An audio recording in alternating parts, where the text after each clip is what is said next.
QSO Today, episode 265, Eric Sears ZL2BMI. This episode of QSO Today is sponsored by Icom America, makers of the finest HF, VHF, and UHF transceivers and accessories for the radio amateur, reminding you that they have just the right rig for contesters, DXers, and ragtours. And by QRP Labs, my friend Hans Summers, G0UPL's radio kit company, and makers of the popular QCX kit transceiver. My thanks to both Icom America and QRP Labs for sponsoring the QSO Today podcast. Welcome to the QSO Today podcast. I'm Eric Guth, 4Z1UG, your host. My QSO Today is with Eric Sears ZL2BMI, who joins me from New Zealand. ZL2BMI is famous for his QRP double sideband rig that he designed and documented in the 1980s for his personal use when hiking in the forests and mountains of New Zealand. Eric's rigs proved to be robust and foundational for other QRP rig builders and designers through the years. ZL2BMI, this is Eric, 4Z1UG. Are you there, Eric? Yeah, greetings, Eric. This is ZL2BMI. Good to catch you. Eric, thanks for joining me on the QSO Today podcast. Can we start at the beginning of your ham radio story? When and how did it start for you? Well, I suppose, like so many of us, it started when we were very young. I think I was only about 4 years old when my Uncle Stan built a toy garage. I think it was for me and my brother, but I sort of took it over somehow. The magic thing about it was when you slid the doors open to put your toy cars in it, a light came on, and I was absolutely fascinated. So from then on, I had this interest in wires and batteries and lights. And by the time I got to about 11 or 12, I joined the Boy Scouts. Now, Boy Scouts need communication. Of course, we've got semaphore, but we also had Morse code, didn't we? And I was one of the few, I think, in our troop that did the 5 words per minute Morse code badge. And then some guys brought some Hikers One, I don't know if you know the Hikers One, a one-valve radio, to our scout camp. And I can't remember whether it worked or not, but I thought, well, I need a crystal set. So I tried building the foxhole radio that I'd seen in library books, you know, using a razor blade and a piece of pencil lead, but I didn't get a squeak out of it. And looking back, of course, there were a couple of reasons. One was all I had was a 45-ohm telephone earphone. But I think the most important thing was that all the razor blades here in New Zealand were coated types. The book always said, get a blued or a blue razor blade or something. What are they talking about? I've never seen those. Of course, the ones we had here were completely non-conducting, so it didn't help very much. Later, my brother-in-law bought me a crystal diode, and I built my first crystal set that worked. Still using the same telephone earphone, by the way. And then I went on to build, 1, 2, 3 transistor broadcast radios, as I suppose a lot of kids did in those days. And I was always looking for a place to buy parts that I could afford because our family had very little to spare. So one of the books I read said, go and ask for an old transformer. So I did. With great trepidation, I went down to some place and asked if they had an old transformer, and I pulled it apart and I got the wire out. That made wires for coils and aerials and such things. And while I was on holiday in Christchurch with my parents, I don't know, I suppose I was about 12 or something like that, I found this wonderful little shop in a little street called Chancery Lane in Christchurch, where you could buy white spot transistors for 3 and 6pence each. I was made. I mean, in Nelson, I couldn't buy anything for under 12 and 6, And then when we got to high school, we all had to be part of the Army cadets. And in my last 2 years, I managed to get into the signals platoon, which meant we used old ex-wartime backpack radios, the old 48 set and the ZC1 radios on about 5 megahertz. And they were really exciting days. So those were my earliest years, my earliest journey into ham radio.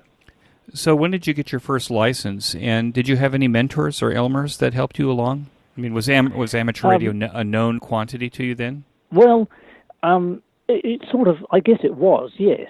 I think it was nearly 42 years ago, I work out, since I got my first license, about the age of 30.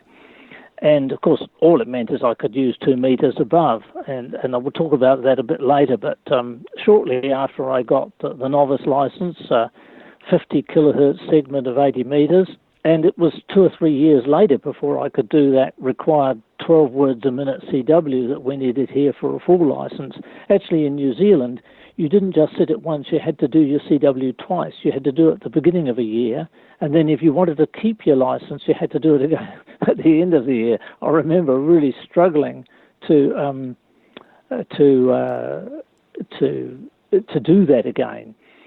So I got, first of all, the call sign I got was the technician class ZL2 Uniform Bravo Golf 2 UBG, and it was supposed to be a T call, ZL2T something, but they'd run out of T's, so we got a U, and that allowed you to use 2 meters and above, and so shortly after that I did 6 words a minute. Now, what you could either do a simple test and 6 words a minute and just get your novice license, but if you already had your technician class license and you did 6 words a minute, you could get your novice. So I got ZL2 November Bravo India to NBI, which gave me the 50 kilohertz. So that's the first place I really started using some transmissions, I think, and of course we were limited to 10 watts. Did you hold these 2 licenses concurrently at the same time?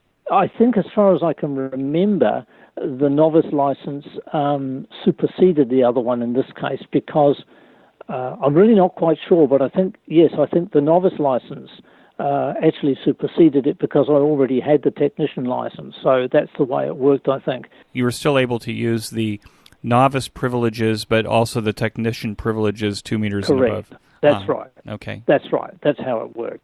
Now, you mentioned about the mentors in the hobby, and, I should really tell you that I'll come back a bit later and say how this happened, but at about the age of 30, I was living in a little rural town called Havelock in the Marlborough Sounds. And for a couple of years, I'd been using communications-type citizens band radios, handheld radios. They were 0.5 watt. That's all we were really allowed on 26.5 megahertz. And I used those for my tramping and hiking in the mountains, and if you ask me, they were pretty useless.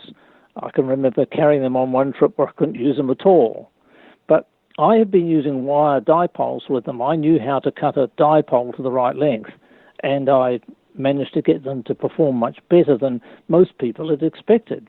Well, eventually I got a 1 watt AM base set. That's, again, all we were allowed at that time. You couldn't use single sideband here, just AM on Citizens Band on 26 megs. And I used to work people in Blenheim, about 20 miles away. But it turned out there was a farmer. His name was Roger, and he lived over a hill about 8 miles away from me, though around about 20 miles by road, so you'll figure that, it was pretty windy roads where we were. And for some reason, right over the top of this mountain, there was a good signal path between us. Now, he used the Citizens Band for his farm, but he was also a ham radio operator, and he kept on and on at me about doing my ham license. So eventually, I sat down with an ALL handbook and some old exam papers, and I got stuck in as best as I could. And finally, I got a license. Now, there were many others who were mentors at this time, but I think without Rogers at L2BHG keeping on at me, it may never have happened. Eric, do you remember your first rig after getting licensed? Well, it's a bit strange, really, because all it was an old converted truck radio. It was all valves. It was a Pi Herald, and some amateur had converted it to the 2 meter band, and all it had on it was one 2 meter repeater, which I could hardly get, and a simplex frequency. So you'll imagine it wasn't terribly useful to me at first. Now, after I got my novice license, which I did as soon as I could, really, I got a ZC1. I've mentioned the ZC1s. For those who don't know, the ZC1 was a New Zealand-manufactured wartime radio. I think it was about 2 watts of AM and CW. And after the war, they were sold off in huge numbers, not just for hams, for boaties, for all sorts of people who had mobile applications in New Zealand. They were heavy, they were big. But the Mark 1, which I had, covered about 2 to 8 megahertz in 2 bands. And I have to say, I've still got it. In fact, in a way, I think of that as my first rig, because it was the first HF rig I had, and I really didn't use the Pi Herald very much after that. And I had, lots of ZC1s over the years, but the only one I've kept was that one I had first. I must say it wasn't all that effective, and I soon bought a 2 or 3 watt Argonaut, the old Argonaut, sure, the 505 or something. It was single sideband, and I've still got that rig as well. So you can see, in one sense, I was QRP right at the beginning. Okay, so you have the Tentec Argonaut, you have the ZC1, and which bands did the ZC1 work in? Oh, well, I just used 80 meters because I was only allowed that 50 kilohertz at that stage, so that's all I could do. What's your license status now? When did you upgrade? Well, it was about 2 years after I got the ZC1, I suppose. I'm just a full call, just whatever the highest grade we have in New Zealand, which was 12 words a minute Morse, in addition to doing the technician part of the license. And that became your ZL2BMI? Correct, that's right. That's the call I've held since then. Okay. Do you remember your first contacts on the ZC1? I'm trying to think. The first contact I had, of course, was on the 2 meter rig, and as I said, I couldn't get very much from here, so I did make a few calls through a repeater, and that's about. I remember being a bit tongue-tied and not really knowing what to say, what order you put the call signs in and all that sort of thing. It all felt very strange at first. Now, when I got the ZC1, I did start to make a few contacts, not a lot, because, well, it was AM and most people were SSB, but I had some friends who made a point of making a contact with me and educating me too, which was a good thing. And what is the current rig now? Well, for home station use, I've got 2 old Kenwood TS430s. I suppose they're probably about 30 years old now. I don't know. I didn't get them new. I bought both of them second hand. I've got one at my operating desk here in the house, and the other one's out in my shack. It's a fairly recent acquisition. By recent, I mean 4 or 5 years ago. I haven't had it that many years, but I use it there more as a signal generator and a signal detector when I'm playing with the homebrew stuff. So it becomes my constant companion whenever I'm doing anything. I flick the 430 onto here. What does the signal sound like? Most of the time it's used without an aerial, just for listening to close signals. I should also say that currently, as far as my small rigs go, as far as my homebrew rigs go, I finally graduated to a small single sideband homebrew rig for use in the mountains. And like I've done with so many others, I built 3 of them the same because other people said, oh, I want one of those. So those are my rigs, basically the 2 rigs I use mostly. I do have 2 meter gear and I do use it. I've got a VX5, but mostly I use HF. And what's your favorite operating mode on HF? Well, I'd have to say operating backpack portable from, one of our many backcountry huts in New Zealand. I should say that we've got well over 900 backcountry huts in New Zealand. They used to be free, open to the public, but since the Department of Conservation took over, we have to pay something. It's $5 for a night in many of them, up to $15 in some of the flasher ones. But you can't book them. It's first come, first served sort of thing. So you can buy a pass for the year if you want, or you can put a ticket in a box. That's how it works. So for about 35 years, my favourite operating mode has been QRP double sideband suppressed carrier in a hut with an aerial out the window, and we might talk about that a bit further on. But I also enjoy a chat with a group of friends. I wanted to dispel the myth that I'm purely a QRP person. I mean, I've got 100 watts with my 430 here. I use it on SSB, and I generally talk to my good friend Bob's at L2ASO, and he'll get mentioned a few times. I talk to him twice a day, morning and evening, along with a few others. Now, Bob is in his 92nd year And he's a ball of energy. He lives in Wellington on his own. He lost his wife, some years ago. He lives on his own, and most times I can't get him because he's out at a meeting somewhere. He still drives his car and goes out to meet. Goes to the tramping club, would you believe, regularly. And he and I have worked on many projects together over the last 10 or more years. In fact, I really knew him a lot longer ago, and he helped me out quite a lot with components. But you can see I'm not exclusively low power, but I think my favourite operating mode is when I'm out in the mountains, basically. And now this message from Icom America. Heard it, worked it, logged it. It's time to get the transceiver that's best suited for your lifestyle. Icom offers a variety of high-performance and innovative products for the occasional operator, rag chewer, DXer, or contester. Make the most out of contest season with one of these Icom transceivers today. The Icom IC7610 is the SDR every ham wants. This high-performance transceiver has the ability to pick out the faintest of signals even in the presence of stronger adjacent signals. The Icom IC7610 is a direct sampling software-defined radio, or SDR, that will change the world's definition of an SDR transceiver. The Icom IC7610 features include RF direct sampling system, 110 dB RMDR, independent dual receivers, and dual digicell.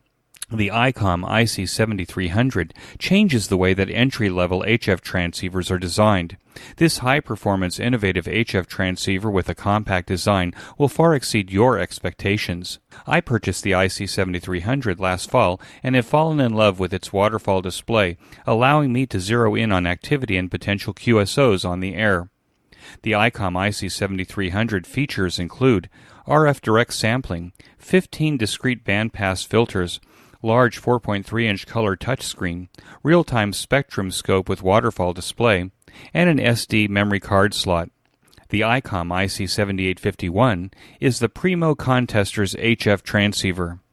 Keep your competitive contesting edge with faster processors, higher input gain, higher display resolution, and a cleaner signal. The Icom's IC7851 is the pinnacle of HF perfection. The Icom IC7851's features include dual receivers to allow you to listen and to pounce on contest contacts, digital IF filters, memory keyer, digital voice recorder, high-resolution spectrum waterfall display, enhanced PC connectivity, and an SD memory card slot. So be ready for the upcoming contests this season with a new Icom transceiver. Icom has rigs for every level of operator, and they are available at the ham radio store near you. Go to www.icomamerica.com/amateur for more information on these fine Icom transceivers. And when you make that Icom purchase, be sure to tell your dealer that you heard about it here on QSO Today. And now back to our QSO. Maybe I haven't heard of a backcountry hut. These are huts that are established in places where maybe you've hiked too long for the day, and so you find yourself out in the boonies and you need a place to sleep? Yes, only it's more than that. Many of them are like 2, 3, 4, 5, 6, 7-day journeys, and they're spaced 4 or 5 hours apart. They came about in the days of the New Zealand Forest Service. That's when I first used to stay in them, and the New Zealand Forest Service maintained them for their personnel to attack the problem of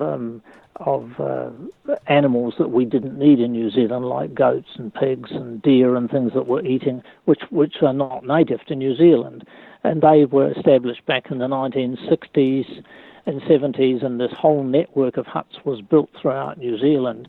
When the Forest Service was disestablished, the Department of Conservation took over, and many of the huts have been replaced with swept-up flash things now, but there's a lot of the old six-bunk ones, like the one I stayed in 2 nights ago, still in place. Some places you would have to walk 3 or 4 days to get out from a hut back to civilization somewhere. Did ham radio play a part in the choices that you made for your education and career?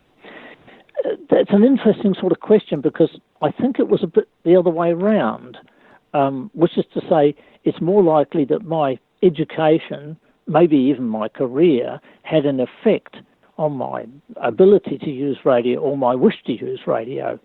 You see, I left school after I failed the university entrance exam my parents were English, and they had this sort of idea that when you reached your stage in life, that's where you were. So when I failed the UE, they said, right, son, out to work.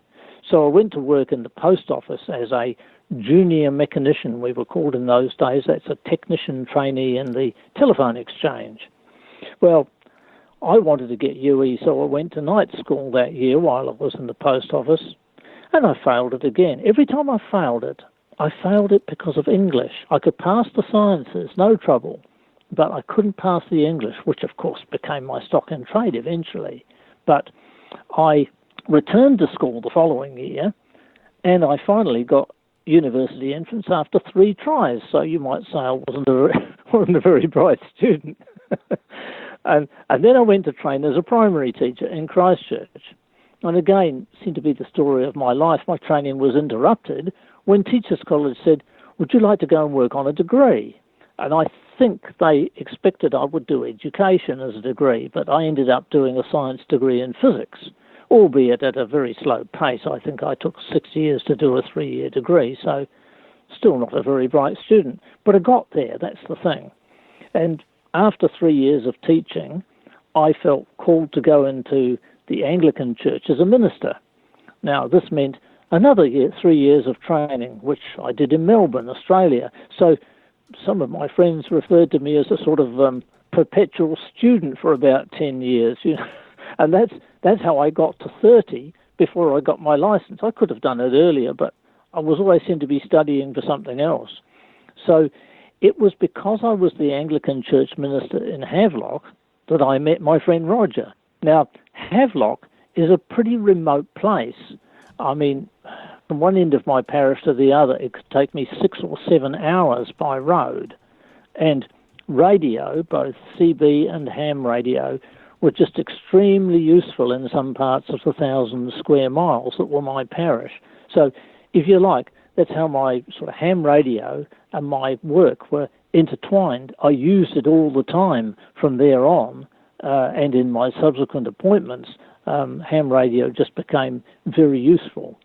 How prolific, then, is ham radio in New Zealand? I think there's a pretty active group of hams here.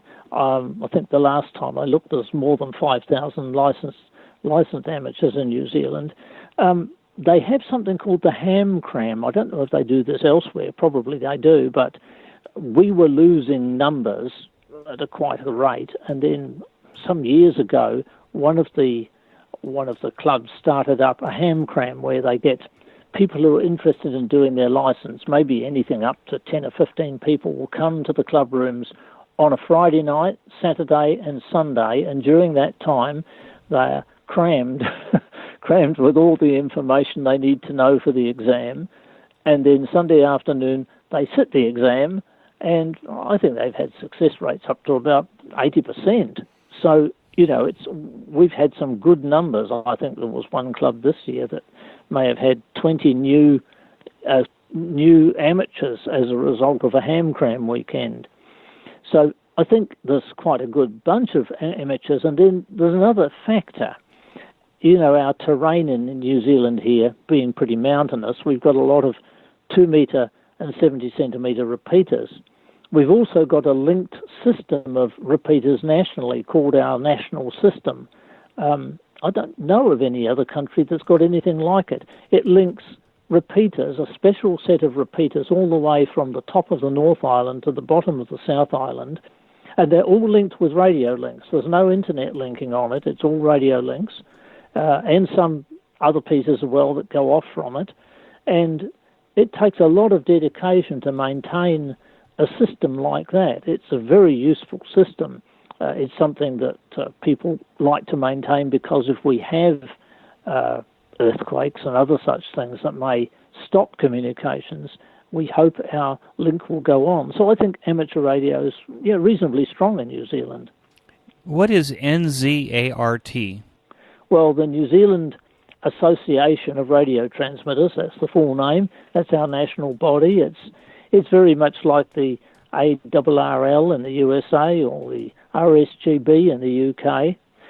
Actually, I think that all hams should really be members. I mean, well, we're probably hearing about this issue at the moment of a certain European country getting designs on part of our 2-meter band.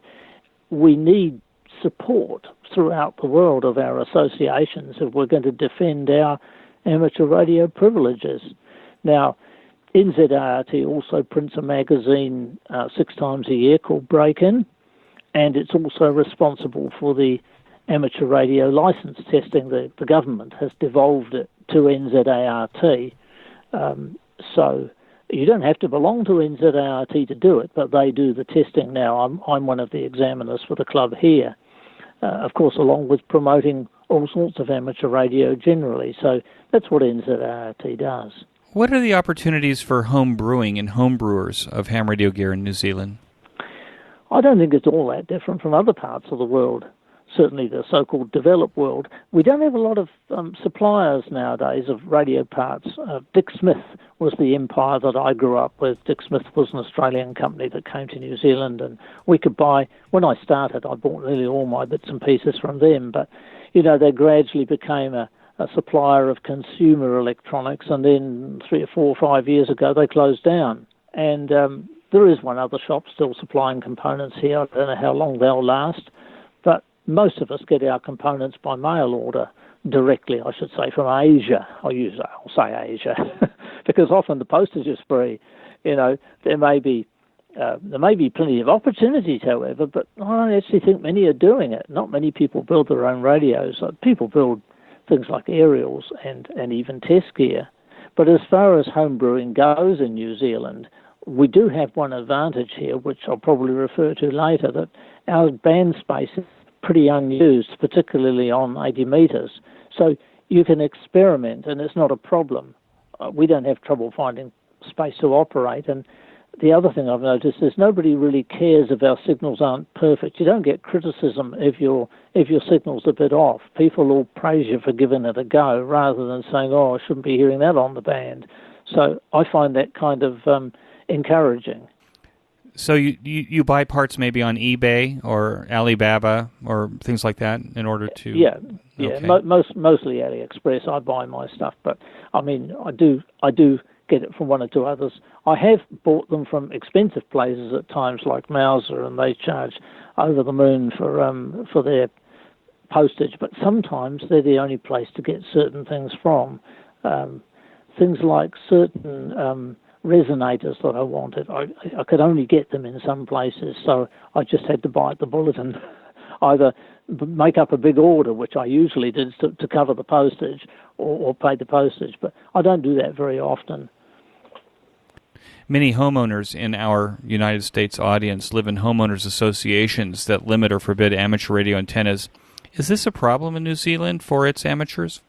I think it's a sort of a yes and a no. I mean, it's probably more of a yes. There are, of course, still many, many homes in New Zealand not covered by any kinds of covenants that stop radio operation, and most amateurs I know just buy a house where they can operate. I don't have a problem here where I am on a quarter-acre section in the middle of the city. But what's become more of a problem is our local councils, our town councils, enacting regulations that impinge on aerials. And I know that the NZART is constantly putting submissions to councils whenever these kind of things are proposed. In fact, we've been told to watch out for them. But most of those covenanted or homeowner association, they're called covenanted properties here, more of them are being built. I can see it becoming a problem in the future. The main area where it is a problem right now is in retirement villages, and I expect this happens in other places too. These are the sort of places that are associated with rest home care facilities for the elderly. They're little kind of houses on their own. They're very small. Obviously, most of them you could hardly put up aerials anyway, but even if you could, they're forbidden. We've got one member of our club here recently who moved to a home, and he's just had to go off the HF bands because there's no way he can put up any sort of aerial that's going to work. So, yes, it's becoming a problem. Let me take a quick break here to tell you about my favorite amateur radio audio podcast, the Ham Radio Workbench Podcast with George, KG6VU, and Jeremy, KF7IJZ. where they pursue topics, technology, and projects on their ham radio workbenches every 2 weeks. George and Jeremy document their projects and make circuit boards available for sale to their listeners. They have interesting guests and go in deep. Even if you're a seasoned ham radio builder or just getting started, be sure to join George and Jeremy for the Ham Radio Workbench podcast. Use the link on this week's show notes page by clicking on the image. And now back to our QSO today. Do you see an opportunity for building maybe club remote stations for these people to operate? Yeah, actually, we have got a remote station here, but it's only for listening, not for transmitting. We actually have our own HF link system here in Nelson, and sometimes it's quite useful. If you've got a weak signal, you can go and listen on that instead. It operates with a downlink on UHF. But I think actually we need more of those things, and as an amateur group, we should be thinking more about it. And I think we should all... I've been saying to the club here, because I'm on the committee, I'm saying, why don't we write a letter to all the retirement villages saying, look, could you not make a provision somehow, maybe in some of the houses there? I went to visit a relative who's in one down in Cromwell in the south of New Zealand. He has the same problem. But while I was there, I said, look, I want to operate my amateur radio. And he said, no problem, we'll put it up on that fence there. And we did. And I said, well, what's going to happen? He said, well, if they come along and tell me to take it down, I'll just say, well, he's only here for a week or something. So we ran this aerial for a week, and we did it. I had a quarter wave wire on 80 metres and a counterpoise around the flower bed, So you can find ways, but I'd like to some of these places to think about. They say they provide facilities for elderly people. What are they providing for amateurs? Would be my question. Oftentimes when I think of New Zealand as being in that corner of the world that's a long way from everything. Why do you operate QRP from New Zealand? Wouldn't high power be a better choice?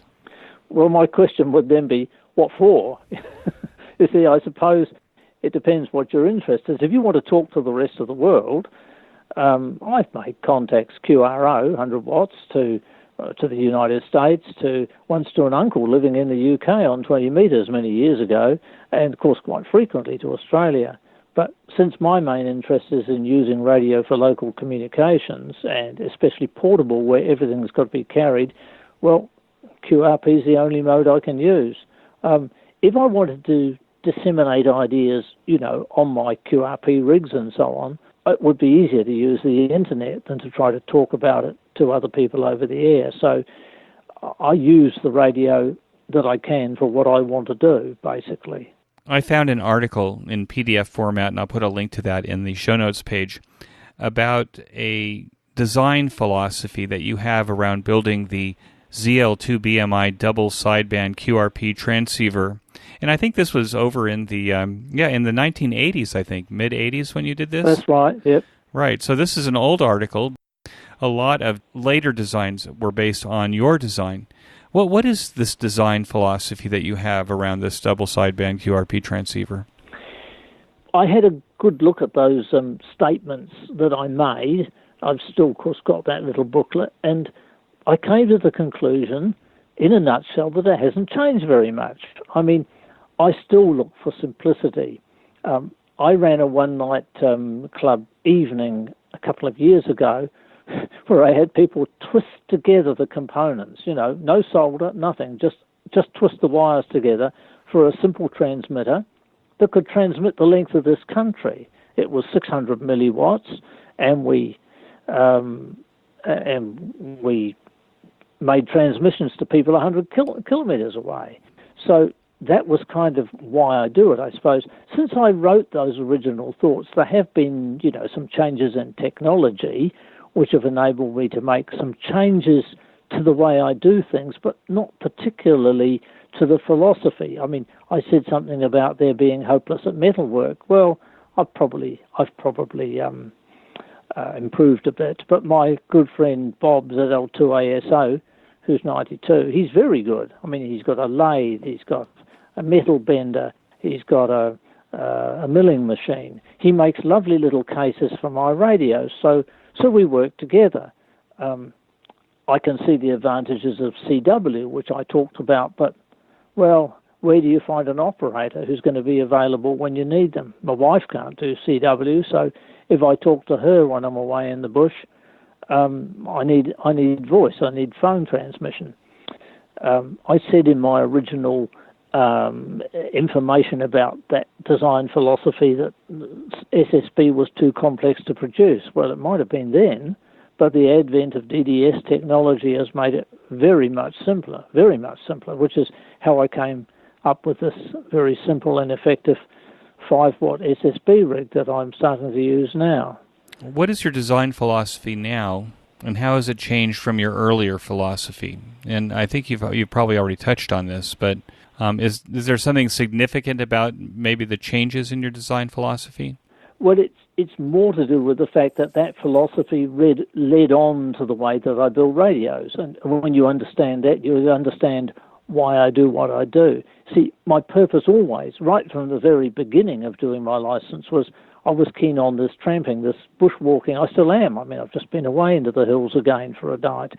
And I wanted to be able to communicate in situations where there was nothing else. Now, when I started, there weren't any cell phones. Even now, I have to say the majority of the New Zealand backcountry isn't covered by cell phones. You sort of think of the world as covered in them, but basically it's not in many places. And the first radio I built back in 1982, which was based on the things you've seen on the internet, was for a specific tramping trip that was coming up. It was about 80 or 90 kilometres to walk over about 7 days and climbing some pretty high mountain passes. Now, that first radio weighed about 500 grams or something. The batteries and the aerial would have added another 500 grams, and it put out 1 watt of double sideband. Now, the receiver was a dreadful thing. I think I had 5 cascaded transistors into a 20-ohm telephone earpiece as a speaker. I didn't have much clue then. I just built what I thought I could do. And eventually that got published in our break-in magazine with a slightly altered receiver, as I remember. But it worked.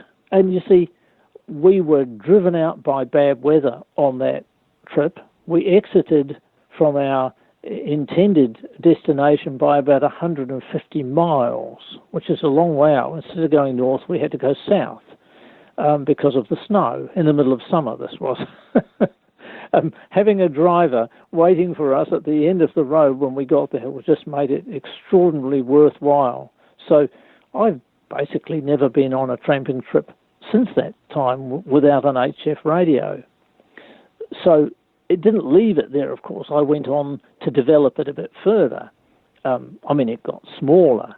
And then I had this issue of lots of people wanting them.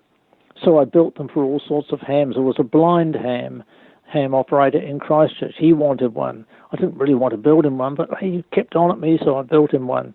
And so I started, I think the first one I charged about $50 for it because that was the price of the components in those days. And then more people asked me, and I put the price up to $100. They ended up at about $200. I didn't want to build them. I wanted people to have a go at building their own. But in the end, I stopped building them because it just got too difficult. So I published and printed about 400 copies of that small booklet, the one that you've downloaded, the one you can get on the internet. I sold them worldwide through the GQRP Club in England. And one of the smallest rigs I built was about 120 grams. That was published in the GQRP Club magazine in the mid-90s.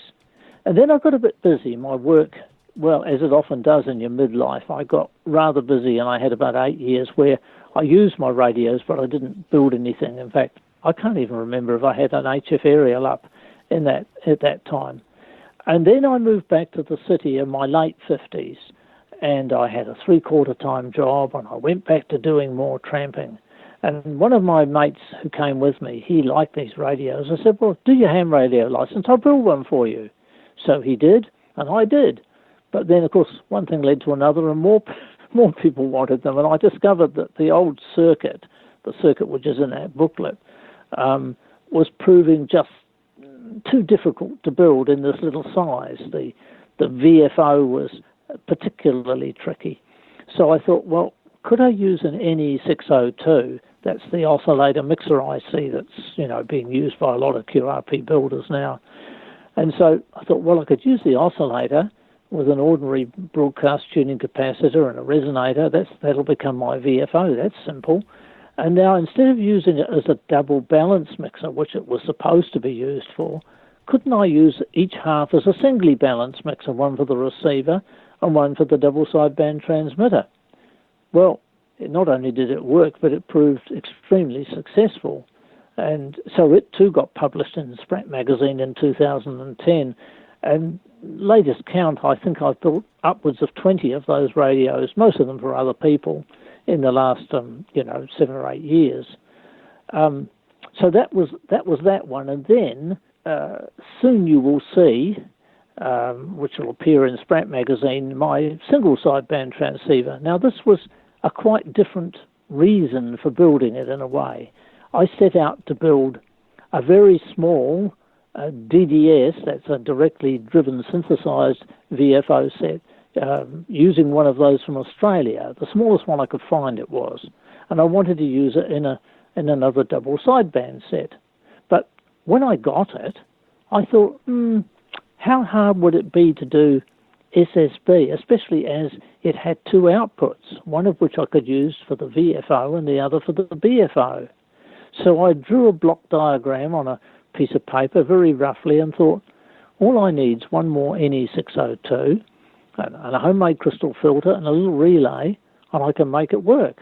And it did. I mean, I was really happy with how it went. And this new rig weighs about 140 or 160 grams, depending on the one you look at, and it covers about broadcast to 10 megahertz.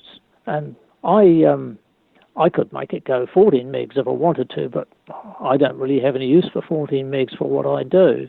I know it's simple, I know it's basic, and if you use it in a town situation, I wouldn't recommend using it without another filter on the end of it. But 5 watts of sideband into a tuned dipole out in the mountains rarely causes any problems. What's your favorite construction method when you're building these rigs? I think it's been much the same all along. It's a kind of ugly bug construction. I did try some little circuit boards, but I found the advantage of any point-to-point wiring system is, well, you can see what you're doing. And secondly, it's very easy to make changes if you want another resistor or a capacitor somewhere. You just put it there. I have etched boards in the past, but I found they were quite limiting if you're experimenting. So other people have turned my designs, sometimes without my knowledge, into printed circuit boards, and that's fine. One club in the North Island produced a run of circuit boards for my first rig, which I didn't know anything about. Then they wrote to me and said, have you got 12 of your booklets, please? I said, sorry, they're all sold. So I had to turn around and photocopy some because I needed them to go out with the printed circuit boards they've made. But when you build on the surface of a piece of circuit board, which is what I do, or even a piece of tin plate, which people scorn for some reason, that ground plane prevents a lot of problems, things like, VHF parasitics and so on. I mean, even the famous Doug DeMoore was an exponent of this method to some extent. And I found I can duplicate circuits nearly as fast this way as with the printed circuit board. Now, when you say ugly bug construction, you also mean that like dead bug construction, meaning that you take the IC and you put it on its back and you glue it to the back plane. It's a bit of a tidier system than that. I don't put them on their backs. I did the very first one, and then I realized it was better if I used an IC socket up the right way so I could change the IC easily.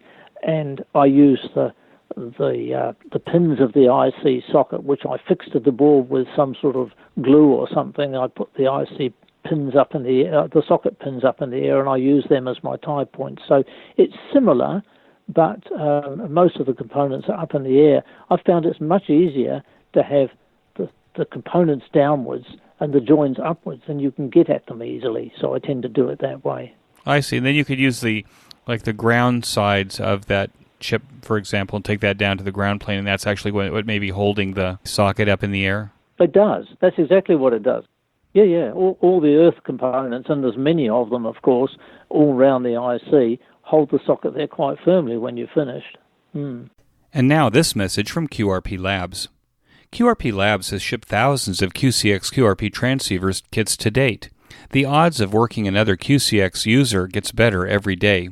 If you're looking for a satisfying kit experience where you end up with an amazing performing QRP transceiver for under $50, let me say that again, for under $50, then you owe it to yourself to go to QRP Labs. We have many home brewers who listen to the QSO Today podcast. For you, QRP Labs also has parts, filters, enclosures, and other handy devices to make your home brewing experience even better. You can use these parts to either enhance your QRP Labs kits or to beef up your own homebrew designs. Be sure to browse Hand's entire website. Use the link on this week's show notes page or the one in the sponsored section of the QSO Today website to get to QRP Labs to buy your QCX or any of the other fine QRP Labs kits or parts. QRP Labs is my go-to ham radio kit company. It should be yours too. Bill Mara into CQR from the Solder Smoke podcast pointed out that Peter Parker VK3YE's DSB rig is based on your earlier vision of your DSB rig, and that DSB is a southern hemispheric contribution to amateur radio. Do you think that DSB building is unique to the southern hemisphere, and if so, why? It's interesting your comment about Peter Parker, because I went over to visit him in 2010, and I took my new little rig with him, and he's an amazing guy. I mean, he just looked at it. He didn't even take a circuit from me. He just looked at it, and before I got home, he built one. You know, he was a whiz. But I don't really think it's just a southern hemisphere thing. I mean, George Dobbs, G3RJV, who started the GQRP Club, well, he was an advocate of it. And if you read Doug DeMoore's books from the USA, he had designs many years ago in his publications. He said it was a way to go, simple way to go. It's probably true to say that with the 80-meter band, as I say, fairly underused in the southern hemisphere, and we have a bit more band space than, say, Europe. I think we've got an extra 100 kilohertz. It was relatively easy to do. I mean, if you're in Europe or if you're in the USA, you've got a lot more stations, and you've got much higher power stations operating, and double sideband is probably less friendly on the bands there. And also, of course, receiving signals, if you haven't got a narrow filter, can be a bit of a problem in a crowded band. It's all very well to say double sideband transmit, but they're nearly all double sideband receivers effectively too. And I think probably that was why a lot of the designs for double sideband came from less radio populated areas rather than just the southern hemisphere. I mean, even the hams in India did quite a lot of it too. No, I think the question that I've got next here, I think came from your website, where most of your website is talking about your Anglican ministry, and then there's at the far end on the right is a button that says ham radio. Does amateur radio play a unique role in your life, and how do you share it with non-hams? Yeah, it's interesting. That's actually not my website. It's the website of ZL2BMI, who I go tramping with, and he maintains the website. So that's actually his stuff there, and he puts those bits at the bottom just for me. And the unique role, of course, is that what it does is if I'm in a hut with my radio going and another tramper arrives and he sees how useful it is to be able to keep in contact, especially when they're held up by weather or whatever, then they kind of get interested. I had an interesting situation about 4 years ago. I was on a 7-day trip in a pretty remote area, and a guy and his 2 children came in, and they were due out the next day, but the rain came down in buckets. There was no way they could go anywhere. Everywhere was flooded. Well, I was able to get a message out to someone who sent a text message to his wife's phone to say they won't be out tomorrow, so don't be at the end of the road for them. They'll be out a day late. So that's the kind of thing that has been very useful. That's probably where I talk to most of the non-hams about the hobby, in huts. And at the same time, I have to say I have incorporated it into sermons at times, just to relate how useful it's been in tricky situations. I mean, I might as well use every opportunity. If I've got to speak in public, well, I can pop the hand radio stuff in there somewhere, can't I? Most of my non-amateur friends know about my interest and my use of amateur radio. Just to expound on that for just a second, I know that I just interviewed a sailor, Jean Socrates, who is just winding up her round-the-world voyage by herself. And what she pointed out that there's a lot of sailors who are becoming amateur radio operators for the ability to communicate with the shore. Do you think that you've created a number of hams out of hikers who are hiking like you do across New Zealand who can benefit from amateur radio? Oh, I know I have. I mean, there's about 5 or 6 guys now who have their ham radio licenses effectively because I talk to them about it. So, I mean, I know what you're saying about the sailing fraternity because one of those is a sailor here in Nelson. He got his ham license. He was a dock worker, a Department of Conservation worker. He came to talk to me. I said, get your license and I'll build you a radio to use out in the backcountry. But he also has a boat which he sails around the Pacific at times. So he now uses his ham license on his boat as well as when he's out in the backcountry. So yes, it's. I think that's one of those things I have done. What kind of impact, Eric, has amateur radio had on your family life? Well, there's a little bit of a funny story there. You see, when we were at Havelock, my wife didn't have her license, so we had this little kind of system going. Now, I said to you, I might be 2 hours away from home on a very windy road. It might only be 20 miles in a straight line, but that's how long it could take to get back. So because she didn't have a license, I would go on the local repeater and say something like, ZL2BMI mobile at Okiwi Bay, listening on 680, repeater. Now, if Mary heard me, she pressed the button at home twice just so that I knew she had heard me. Well, eventually one day we did this, and one of our well-known hams in Nelson came on, I might say illegally, because he never gave his call sign and said, why don't you tell her to get a license? I knew his voice, so I knew who he was. So when I got home, I said, what about it? And she said, oh, well, when John goes to school, now John was our 1-year-old lad then, he said, when John goes to school, I'll do it. So the morning that John turned 5 and we sent him to school, I sat her down with the exam papers and started to teach her. And I think she got a higher mark on the exam than I did. But what it's meant is for the last 35 years, we've had communication from so many places, including some of the most remote areas of the backcountry in New Zealand. When I did this trip, what I was talking about just now, through the very remote area, Mary took our camper van down the west coast, and every night I talked to her. She was in the camper van somewhere, and I was on this tramping trip, and she was coming to meet us at the other end. But it was great having that communication every day on 40 metres in that case, because all my little QRP rigs are now at least dual 80-40 metres, even the double sideband ones. And what's Mary's call sign? ZL2 Tango Foxtrot Sierra 2TFS. That's a full call sign now, by the way, because once they no longer required CW, then she had the technician class, so it became a full license. Now, can I ask, Eric, do you use anybody else's QRP radios? Do you build anybody else's QRP radios? Yes, like BidX sometimes, but I've just had a ham again who got his license through me effectively. ZL3DRN in Christchurch. He came up this last week to spend 4 days with me playing with a new, is it called a KX2, I think, a little QRP rig, sure, which he had actually been given, and it's a beautiful little radio with all sorts of built-in gizmos and so on. But I use them when I'm testing them, but I mean, I haven't had much chance to use other QRP rigs. For one thing, the only ones around here are mine.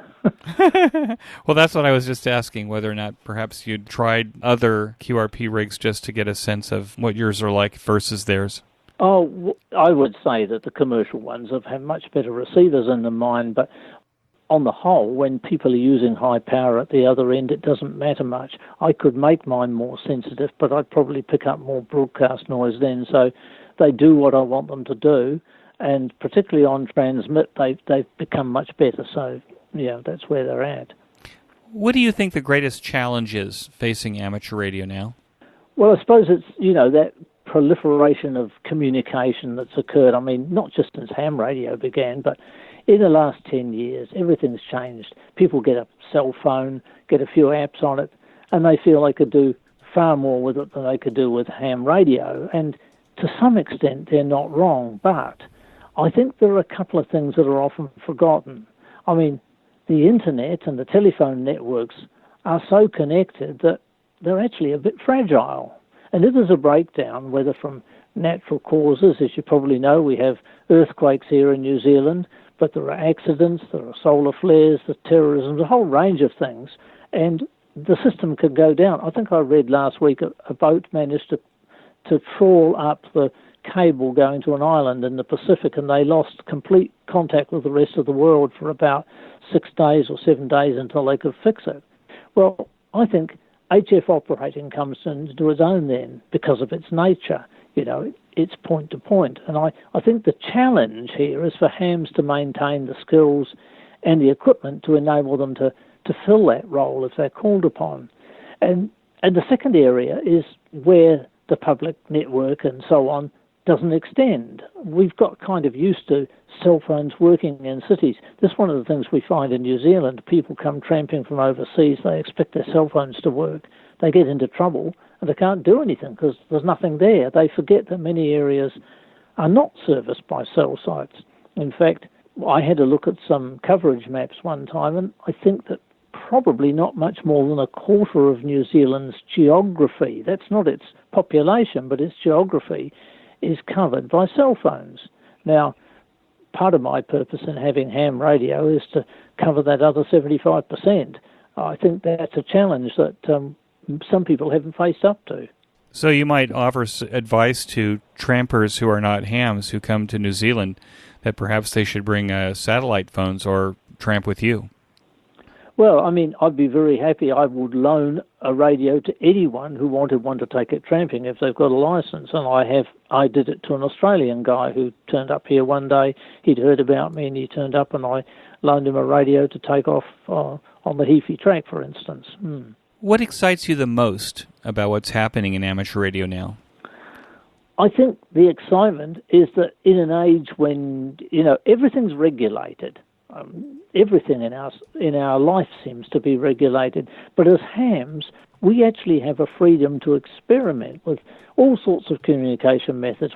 We've got the freedom to build our own gear. I think that's exciting. I think it needs to be shared with prospective hams. You're not locked into a system as you are with other telecommunications. You've got a freedom. And I've noticed generally viruses don't spread easily across our communications either. What's on your workbench right now? Right now, well, I've just been doing a whole lot this last week, but I will be starting to work. I've just worked on a new end-fed aerial for my tramping. I've always used center-fed dipoles, and the latest thing has been a matching transformer, a simple matching transformer, no tuning, just matches 50 ohms to about 3,000 ohms for an end-fed 80 metre, and I finally used it for the first time this last weekend, so that's something I've just been working on. And how did it work for you? Remarkably good. The main thing is, I don't think it works much better than the other aerial, but it's much easier to put up. You chuck it out the hut window, you stretch it up a tree somewhere, and that's it. You don't need a pole in the middle to support it. So from that point of view, it's easier to use. So you're carrying less, and it seems to me, I guess, if you're tramping across New Zealand, that carrying as little as possible is an advantage. Oh yes, yeah, that's right. What advice would you give to new or returning hams? Well, I think probably I'd want to say something like, don't just be an operator. Your original question at one stage, and I noticed you changed it, and I think that's good. It had a returning ham radio operator. And I want to see people who are not just operators. Now, I know that for some people that's what they do, and that's fine, but I would like both new people and those returning to just learn a bit more about the simple circuits you can build, kind of rediscover the excitement of building your own radio, talking to someone 2,000 miles away, as I've done, people to Australia. I mean, to build your own radio and say, wow, I built the whole thing. One of the big things about that is if I break it, I can fix it. If I drop it in a river, I can build another one or fix it. It's no big deal. And while I do operate low power when I'm out in the bush, because that's a necessity, you can't carry the batteries for anymore, I'm not actually a QRP fanatic in the sense that I think everyone should do this all the time. I mean, under some band conditions, you need 100 watts. So I'm not, a fully 100% a QRP operator. I see that people need more power sometimes, but I do think that getting the soldering iron out, building a piece of gear, whether it's an aerial or a piece of test equipment or maybe even a radio, is a great thing to do. Eric, I'm so pleased that you agreed to spend an hour with me on the QSO Today podcast. I know that Bill N2CQR of the Solder Smoke podcast will send me a message and say, hey, you finally did it. So I'm so happy that you joined me on the QSO Today podcast. And with that, I want to wish you 73. Thank you for the invitation, Eric. It was great. Thank you, and Simfries. That concludes this episode of QSO Today. I hope that you enjoyed this QSO with Eric. Please be sure to check out the show notes that include links and information about the topics that we discussed. Go to www.qsotoday.com and put in ZL2BMI in the search box at the top of the page. My thanks to both Icom America and QRP Labs for their support of the QSO Today podcast. Please show your support of these fine sponsors by clicking on their links in the show notes pages, or when you make your purchases, that you say that you heard it here on QSO Today. You may notice that some of the episodes are transcribed into written text. If you'd like to sponsor this or any of the other episodes into written text, please contact me. Support the QSO Today podcast by first joining the QSO Today email list by pressing the subscribe buttons on the show notes pages. I will not spam you or share your email address with anyone. Become a listener sponsor monthly or annually by clicking on the sponsor buttons on the show notes page. I am grateful for any way that you show appreciation and support. It makes a big difference. QSO Today is now available on iHeartRadio, Spotify, Libsyn, and TuneIn, as well as the iTunes Store. If you own an Amazon Echo, you can say, Alicia, play the QSO Today podcast from TuneIn. I still use Stitcher to listen to podcasts on my smartphone. The links to all of these services are on the show notes pages on the right side. Until next time, this is Eric 4Z1UG 73. The QSO Today podcast is a product of KEG Media Inc., who is solely responsible for its content.